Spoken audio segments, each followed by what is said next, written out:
morning, dear students. In the previous classes, we have discussed a lot of things about the evolution and how the evolution can take place either by natural selection or by genetic drift.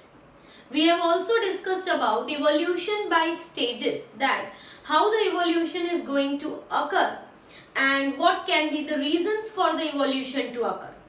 We said that evolution is not equated with progress. Evolution का मतलब progress नहीं होता. At the end of the topic, we also said that those organisms which are small, having simpler organization, are also able to survive in this environment.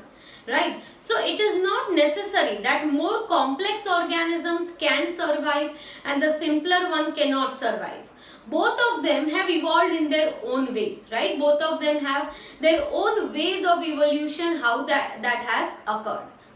Now we are moving on to the last topic of the chapter, and this is the topic of human evolution. जैसे हर एक चीज में evolution हुआ है, Beatles से लेके insect से लेके एनिमल्स में भी इवोल्यूशन हुआ है, वैसे ही ह्यूमंस में भी इवोल्यूशन हुआ है. हमने बात की थी दैट ह्यूमंस और चिंपैंजी, ऐसा नहीं है that humans have evolved from chimpanzees, right? That thing is wrong, but it is correct that maybe both of them over thousands and thousands of or millions of years ago might have a common ancestor, right? उनका ancestor common हो सकता है, पर ये दोनों क्या है? branches हैं, और branches जो है वो similar नहीं है, और ये आगे आगे चलते चलते both of them have evolved. Chimpanzees have also evolved and humans have also evolved in their own way, depending upon the environmental conditions. So human evolution is mainly, first of all, how can you study a human evolution? तो जैसे दूसरे organisms के evolution के लिए हम homologous या analogous organs देखते हैं, हम उनके fossils को study करते हैं, हम radiocarbon dating से उनकी age निकालते हैं, archaeologists अलग अलग sites पे excavate करके फॉसिल्स को रिमूव करते हैं, आइसोलेट करते हैं, रॉक्स में जो डीप फंसे हुए हैं उन फॉसिल्स को निकालते हैं, उन्हें स्टडी करते हैं, उनकी एज देखते हैं. तो यही चीजें ह्यूमंस के इवोल्यूशन में भी होती है. So human evolution is possible, और you can study human evolution by excavating the fossils. Excavating मतलब फॉसिल्स को रॉक्स में से निकाला जाना, निकालने के बाद उनकी एज जो है वो डिटरमाइन करना. ऑल्सो उनकी अगर डीएनए सीक्वेंसिंग की जाए तो उससे भी हमें अलग अलग तरह के ह्यूमंस हैं ये हम जान सकते हैं. स्पीसीज एक ही है, राइट, पर बहुत से तरह के ह्यूमंस होते हैं. जैसे कि अगर आप अलग अलग प्लेसेस पे जाओगे तो species is going to remain same. There is great diversity of human forms and features across the planet. अगर आप हमारे planet की बात करें तो यहाँ पे ऑस्ट्रेलिया में, अमेरिका में, लंदन में, अफ्रीका में, हर एक जगह पे ह्यूमंस हैं. पर ह्यूमंस में भी क्या देखने को मिलता है? डाइवर्सिटी देखने को मिलती है अक्रॉस द प्लैनेट. पूरे अर्थ पे अगर आप अलग अलग प्लेसेस पे जाओगे तो अलग अलग तरह के ह्यूमंस, राइट, जिनके फीचर्स जो है वो थोड़े बहुत अलग होते हैं. कोई थोड़े ज्यादा लंबे हैं, some of them are more white in color, some of them are black in color, some are brown in color, right? So there are different features found in the humans also. Skin color was the most common way for identifying the races. उस time पे सबसे यही देखा जाता था कि races अलग है, मतलब अलग अलग humans शायद evolve हुए होंगे.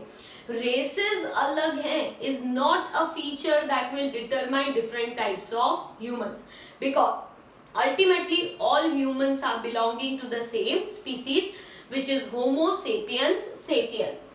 Somewhere yellow, somewhere black, white, brown. Skin color अलग हो सकता है, इसका मतलब ये नहीं है कि इनका evolution completely different है. But all humans are belonging to a single species. हम सारे ही humans जो हैं वो एक ही जगह से आए हैं, and that is Africa. All humans have arrived from Africa. पर अफ्रीका में जो सबसे इनिशियल मतलब होमो सेपियंस, सेपियंस से भी पहले थे होमो सेपियंस, और होमो सेपियंस के जो फॉसिल्स थे वो सारे कहाँ पे मिले हैं, अफ्रीका में मिले हैं। इसलिए होमो सेपियंस के फॉसिल से ये पता लगाया जा सकता है कि ह्यूमंस का इवोल्यूशन कहाँ से स्टार्ट हुआ होगा। Our genetic footprints are traced back to the African roots. Our genetic footprints का मतलब ये नहीं कि हमारे पैर के निशान, जेनेटिक फुटप्रिंट्स मतलब हमारे जो जीनोमिक सीक्वेंस है, डीएनए सीक्वेंसेस हैं, इनके जो सीक्वेंसेस हैं, ये फुटप्रिंट्स हमें कहाँ पे मिले हुए हैं, अफ्रीका में मिले हुए हैं। इसलिए ये फॉसिल से पता लगाया जाता है कि हमारा ओरिजिन जो है वो सबका अफ्रीका से है। पर क्या हुआ होगा कि may be millions of years ago थोड़े बहुत अफ्रीकन जो हैं वो वेस्ट एशिया में, थोड़े बहुत जो थे वो सेंट्रल एशिया में, थोड़े बहुत Eurasia, South Asia, East Asia, ऐसे अलग अलग जगह पे ट्रैवल करने लगते हैं। ट्रैवल फूड के सर्च में, मेटिंग के सर्च में, ये जो इंडिविजुअल्स थे they started moving to different places, right. As they moved to different places, some of them traveled to islands of Indonesia, some moved to Philippines, and some moved to Australia. Some of them crossed the bridges like structures and they moved even to the America. इसलिए कहने का मतलब है यही है कि Africa से ये अलग अलग जगह पे ट्रैवल कर रहे थे। Some were going away, some were coming back, right और ऐसा करते करते ये सारे जो है वो एक दूसरे से धीरे धीरे अलग होने लगे।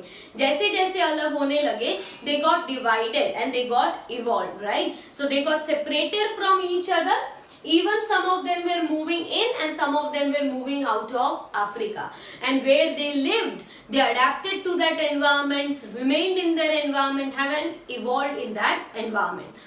So that is how human evolution has taken place.